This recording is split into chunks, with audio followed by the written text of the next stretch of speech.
Goatscaping is exactly what it sounds like. It is landscaping goats. And so she said, listen, I can't lend you my goats because they are organic. And once they leave the property and come back, they wouldn't be organic anymore. But why don't you buy the ones that are done milking or are injured or don't have a purpose on my farm anymore?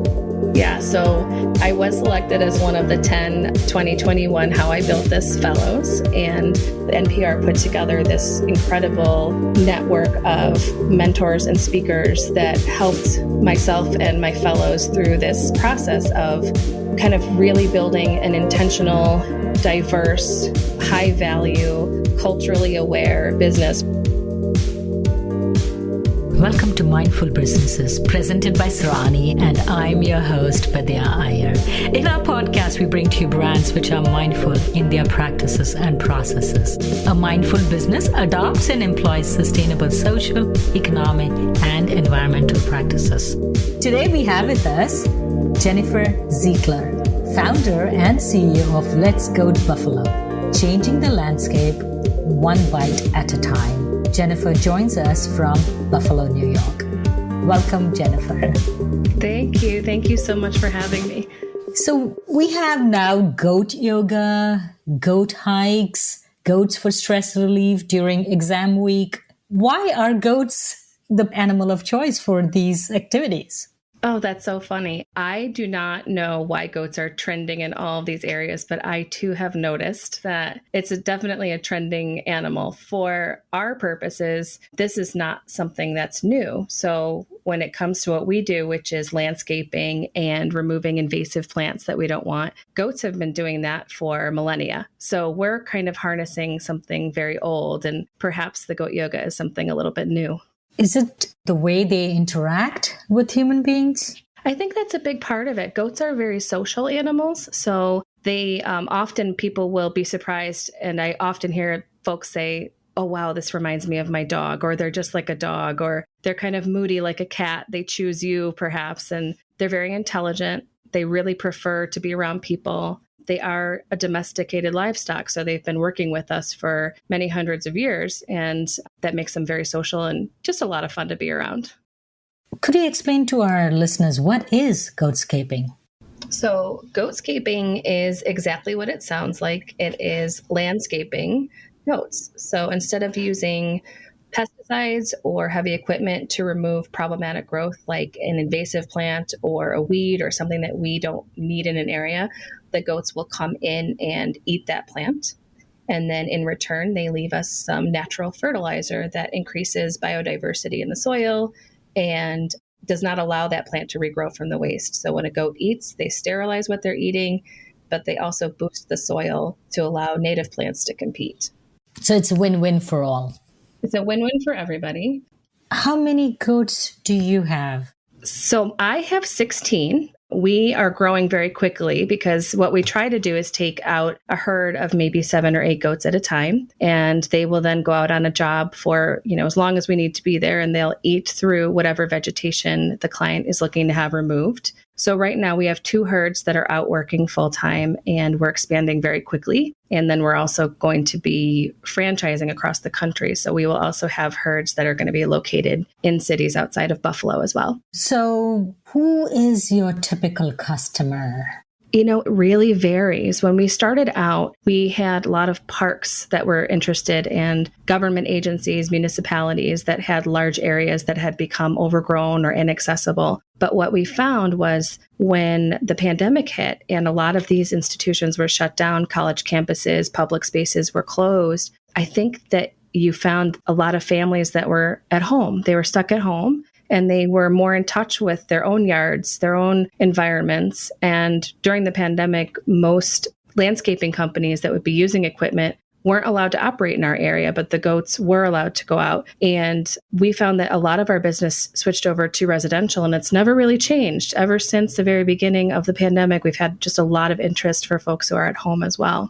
I think a big piece of that also has to do with people coming to understand more about pesticides, and people are looking for a more natural option. Do they chew through the whole foliage, or can they just mow my lawn?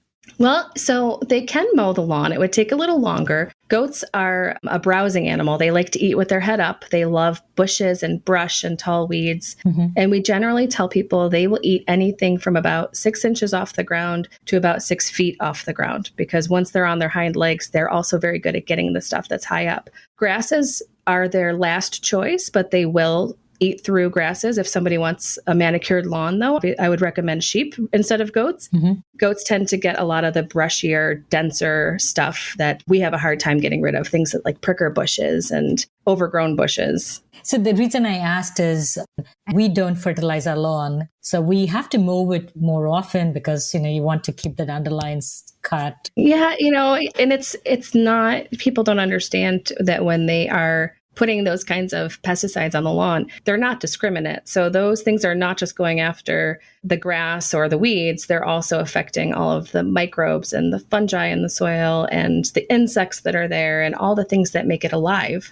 They're all affected. So we try to veer away from that. Yeah. So you talked about municipality. Were they like mostly urban or rural? Suburban actually was our first foray into goatscaping locally. We worked with our local park system, and it was our county park system. And, I owe them so much gratitude because this was such a new practice in the area, but they were forward thinking. They're very conservation focused, and they ran a pilot project with us back in 2019 before the concept had really taken off. And it was such a beautiful community event because it was a great way to introduce people to what we were doing. People were coming out to the parks in crowds. They were so excited to see this new way of taking care of things. And they slowly watched the creekside, which had become very overgrown by an invasive plant called Japanese knotweed. They watched it slowly, day by day, open up and gain access and see their park come back to being naturally accessible, both to the local wildlife, but also to the people that were wanting to enjoy it. So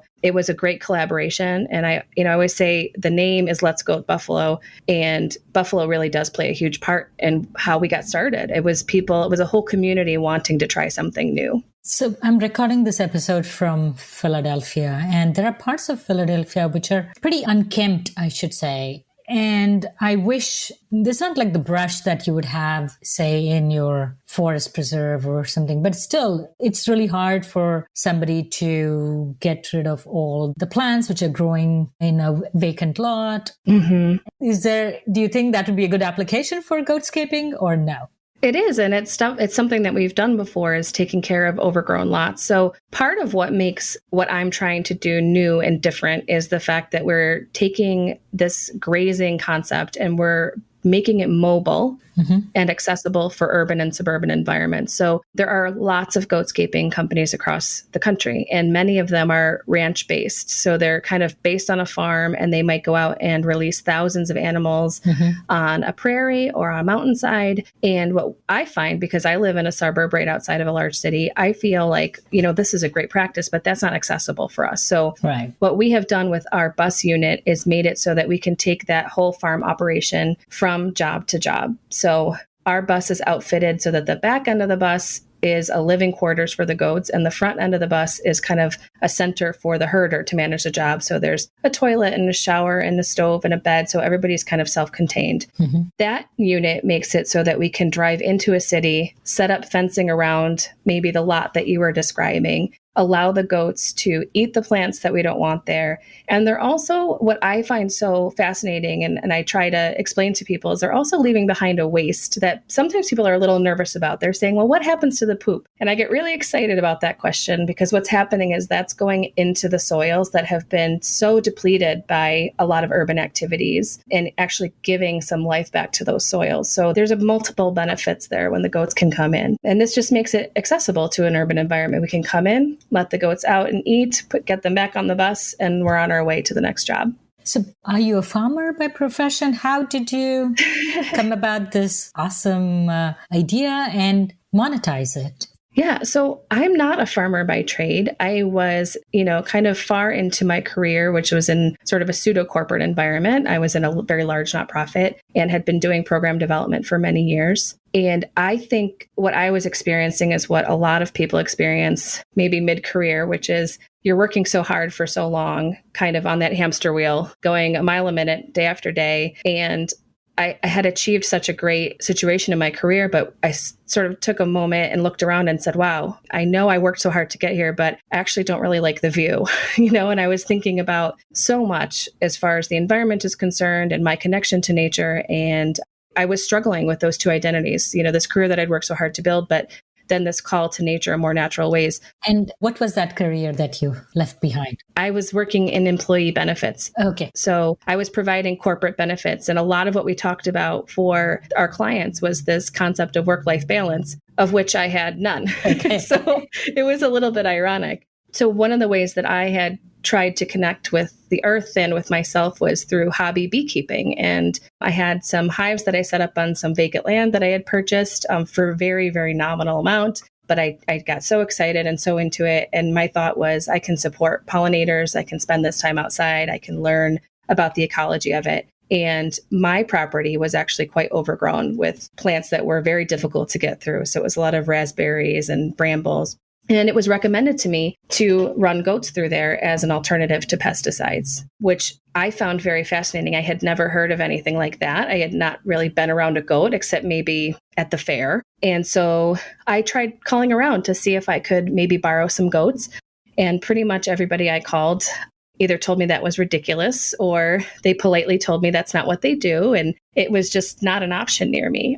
I did end up hooking up with a local organic dairy farm, which is a local woman-owned business called Alpine Maid. And Carrie Plank runs that farm. She makes goat milk soap and lotion. And so she said, listen, I can't lend you my goats because they are organic. And once they leave the property and come back, they wouldn't be organic anymore. But why don't you buy the ones that are done milking or are injured or don't have a purpose on my farm anymore, and you can do it. And I'm thinking to myself, yeah, right. Like I've never even been around a goat. But I became very sort of obsessed with the concept and I decided to try it. So I actually borrowed the goats for our first pilot project, and it was so successful that we ended up being booked for that first season immediately and bought the goats, bought many more goats, and ended up leaving my job 1 year later. And we're now entering our third season. We literally cannot meet the need. So we have so many requests, we just can't fill them. So that's why we need to grow. So did you move out to the country to house all the goats, or are they boarded somewhere else? So our goats are boarded farm that we buy them from, Alpine Maid. It's a beautiful, idyllic scene. It's an organic farm. The land there hasn't been touched by any kind of chemical for 10 plus years. So they're even just, on this nice, idyllic, land at home. And then we're able to take them out on jobs from there. So how do the goats know what to eat, what not to eat? Or do they eat, just mow through everything? It's so funny you should ask, because a lot of people assume that goats will eat anything, including things like tin cans or garbage, and that's a myth. However, they are going to be drawn to anything that's living and green that they can get access to. So we fence around things that we want them to eat, and we exclude things that they should not be eating. There are some things that are not healthy for them to eat. What I find is that if goats are eating in an area where they were raised, they know what the local toxic plants are. So when we're in Western New York, they understand what to eat, not to eat. When we travel farther out, I need to take a look at the area before they go in and take a look for anything that might be growing there that they shouldn't have. And then we either... How did you know that? A lot of research, Vidya, a lot of Googling and learning the history of plants and understanding what might grow in a region. So there's different zones where there's different types of plants that can survive in an area. Then any goat herder or goatscaper would need to become very educated on what those plants would be. So say I'm a landowner and I have about an acre of land which is overgrown. How long will it take for your goats to go through it? So when we take a look at assessing a job, the size of the area is important, but so is the density of the plants that are there, and also the type of plant, because one plant might be very, very solid and woody, and one might be very watery and can be eaten very quickly. So we can kind of get a feel for that. Depending on the density, an acre we could do in about 2 weeks, depending on how many goats we brought in as well. So we kind of judge what's the goal of the landowner, what is the life cycle of that plant, what's the best way to take that plant down so that we're interrupting its regrowth cycle. And then we would give you as landowner an estimate for the amount of time we're going to be there and cost as well. Say I decided to use traditional methods, not chemicals, but I wanted to be chemical free. Say I decide to pull it out or use some other implements or... Yeah, yeah. Well, if you're going to pull it out by hand, it's going to take a lot longer than the goats. So most people would not try that. If you're looking at heavy equipment, that is a lot faster. So we don't argue with that. We know that someone can come in with a brush hog or come in with a tractor and bull over everything that's there. We get that. The problem with invasive plants is when you do that, oftentimes when we mow or trim or come through with some sort of heavy equipment, we're actually replanting more of that plant as we go. Whereas when the goats eat that top growth, they actually sterilize what they're eating and it can't regrow from their waste.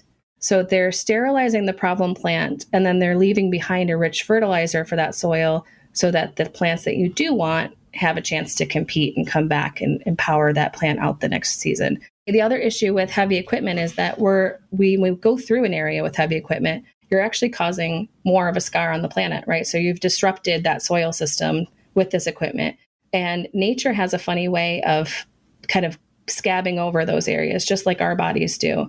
And what will come in is going to be an invasive plant because that's going to be the thing that can root the quickest, root the deepest, be the hardiest. So a lot of times we think we're mitigating a problem, but we're actually causing more of a problem. Not to mention the fact that you're bulldozing through bees' nests and you're, running over toads and small mammals and baby deer. When the goats go through the area, they actually allow those things to get out of the way and they eat around birds' nests and cocoons and things like that. So they're doing the work of removal without causing permanent damage to the ecosystem. So how much would it cost me for this project? So it depends on how long we would be there. So we time it right now by weeks. So we would say to you, okay, Vidya, I know this plant and I know how much area you have. We're going to be here for 1 week. And if your property is private and we're not public facing, meaning we don't have to deal with visitors at a park, we are not dealing with, a lot of dogs walking by or people walking by, it's $1,500 for the week. And we can generally get 1/4 of an acre done at the least in that week, which is going to then be competitive with your typical landscape jobs that would come in. So it's a competitive price. And then if we're in a public facing situation, we go up from there because we're going to use extra fencing. We have extra security. We do extra staffing and we end up pretty much engaging the public the entire time we're there. So it's kind of like a second job. So how did you know how to price it? It was kind of talking to the market and understanding what people were paying their landscapers, understanding what people were willing to pay to make sure that we're sustainable, but that it's also feasible for a family to engage in, because it's great to have green choices, but if your family can't afford it, it's just not accessible. One of the things that we will do if our base rate is not accessible to a family is work on what we call a co-op model. So perhaps you've got a group of kids in the family, or maybe somebody who is working at home who wants to observe the goats during the day so that we don't have to have a herder on site. Maybe they want to bring out water and check fences for us. In that case, we would prorate and we would take our rate down daily according to the help that they were willing to give. And we can't do that on every job and stay sustainable, but we do it as much as we can. Do the goats get a balanced meal with eating all those different things? Or do you have to supplement their meals to make sure they stay healthy? Yeah. So one of the things that I really like about this practice for the goats is that they're doing what they would normally do. So ruminants are browsers. They like to take a little bit of this and a little bit of that. And goats understand much more intuitively than we might what they need in their diet. So you'll see a goat go after certain barks if they are needing some sort of nutrient or vitamin that is in that bark or in that plant. So having this diverse diet is much healthier for a goat. If you think about it, a goat would never be in the conditions that we put them on for production farming. They would never be kept in a stall and they wouldn't be eating dried and treated hay, right? They would be out in the wild and they'd be taking a little bit off of this bush and maybe eating some weeds over here. So goatscaping actually mimics what they would naturally be experiencing out in the wild. And I love that for them as much as I love what they're doing for us. So do you have different breeds of goats or?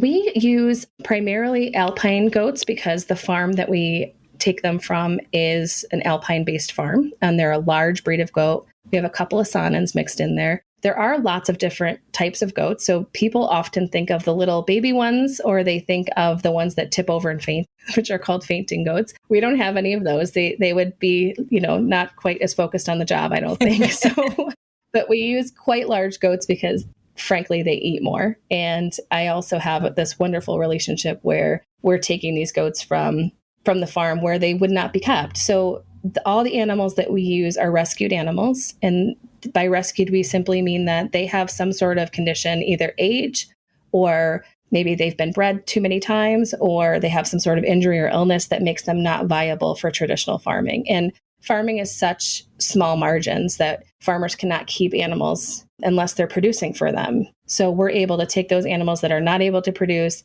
and adopt them into our herd and let them live this nice retirement of eating and hanging out and helping humans. They say it needs a village to make something happen. So you have Alpine Maid, and you take their goats, which they don't want to send to the slaughterhouse or don't want to put away. And then you have the city, which is giving you all this different barren lands to mow on. And all of that comes together to make your business.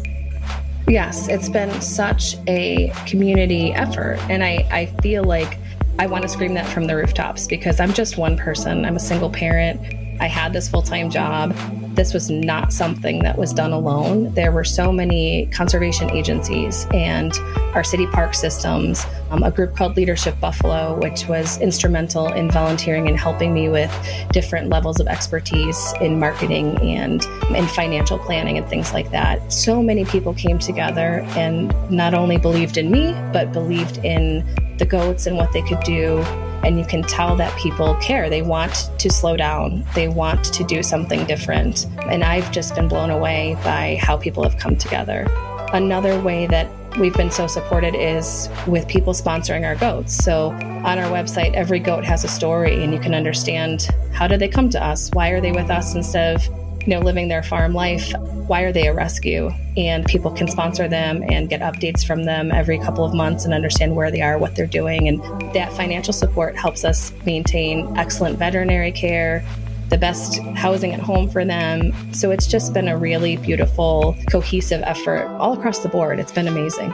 And another affirmation is How I Built It awarded you, made you a How I Built It fellow. That's amazing. Yeah, so I was selected as one of the 10 2021 How I Built This fellows. And many podcast listeners may be familiar with the How I Built This podcast with Guy Raz. And I had been listening to that podcast for a really long time because when you're starting something new, it's really important to hear the stories of other entrepreneurs and how they got where they are, or else it can be really hard to believe that you can do it.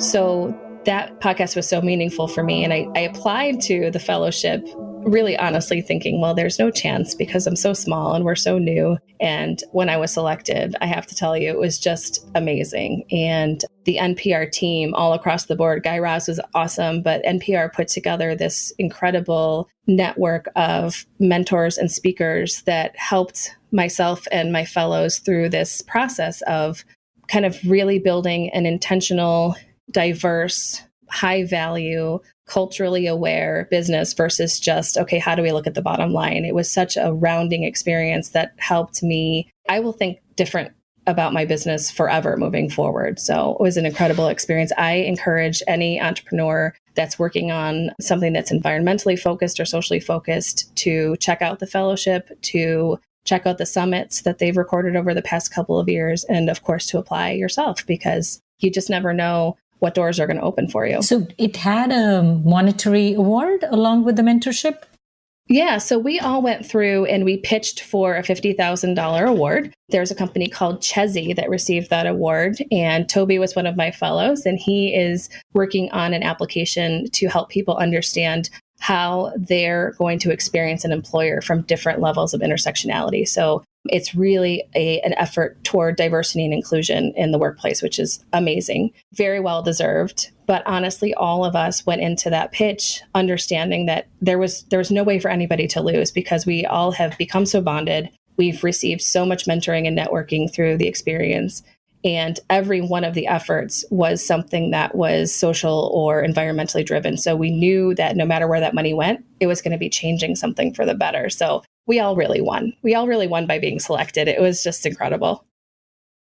So the 10 of you got selected to become a fellow and one of you pitched and got the monetary award. But even just as a small business to be able to get those connections to brand yourself, to how to take your business forward is really, really valuable.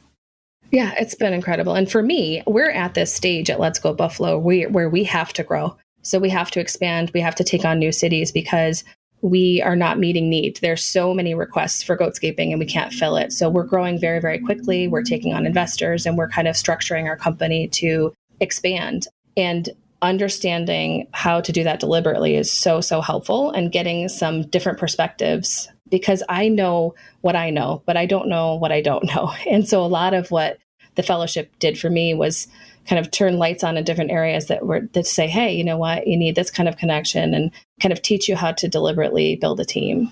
How big is your team right now?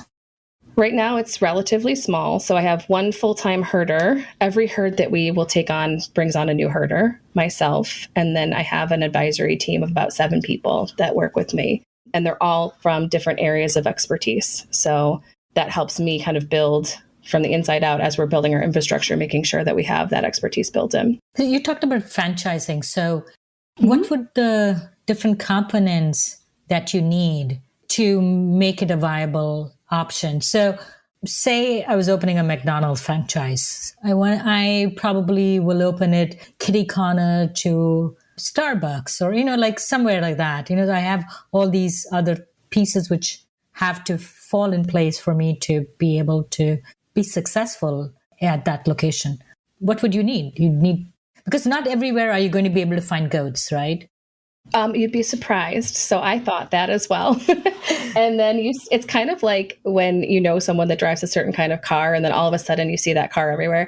I now see goats everywhere. So believe it or not, they're actually very popular. And so that's not usually an issue depending on where you live. So the goats are not necessarily the issue. And part of what we are trying to do with the franchise model from Let's Go Buffalo is to make this not farm-centric. We want folks that are living in urban and suburban environments to be able to live in their urban and suburban environments and still access this agricultural career and this community-based grazing. And the model will follow very similarly to what I do, which is matching up with a farm who may have these animals that are in need of a space to go, and building that relationship, which is something we help our franchisees do. They're able to brand under us. They're able to get support with the insurances, and then also the equipment, outfitting the bus, fencing, everything that they need to know is something that we will counsel on and consult on. And, for me, one of the most important things is to open up this opportunity to be in agriculture, to understand the systems of animals and plants and soil and humans and how those all interconnect. Because when we're living in these fast-paced environments, and particularly when we're in urban and suburban environments, we lose a lot of knowledge of how that works and why it's important. And so I think it's really important to make sure that our herders and our grazers are people that live in the communities that they serve. So we want to make that really easy for people to participate in. So would there be a let's sheep buffalo to mow my lawn? I know, right? So a lot of people ask us about sheep. I'm partial to goats. Sheep are very good at eating like low grasses. So if you want a manicured lawn, sheep would not be a bad idea. I'm sure it's a personal thing. I find goats to be a lot more fun personality-wise. So I'm going to stick with goats. But I think, hey, if you want to do it, you should go for it. Yeah, but also like if you have hilly areas, so like Pittsburgh, Philadelphia, you've got a lot of hills, and goats are really beneficial because there's a lot of equipment that just can't go on hillsides. So they're really good at that too. But yeah, you could definitely do a Let's Go Philadelphia. I could see it. On that uplifting note, Jennifer, it was such a pleasure talking to you. Thank you so much. Oh, thank you for having me. It's been my pleasure. This is Vidya Iyer with Mindful Businesses. If you're a creator of a mindful brand or would like to recommend a mindful brand to be featured on our show, send an email to info@mindfulbusinessespodcast.com. Subscribe and listen to us on your favorite podcast listening app. Remember to rate and review us. To learn more about this and our other episodes, check out our website, mindfulbusinessespodcast.com. If you learned a thing or two on this episode, share it with one friend. This is Vidya Iyer with Mindful Businesses.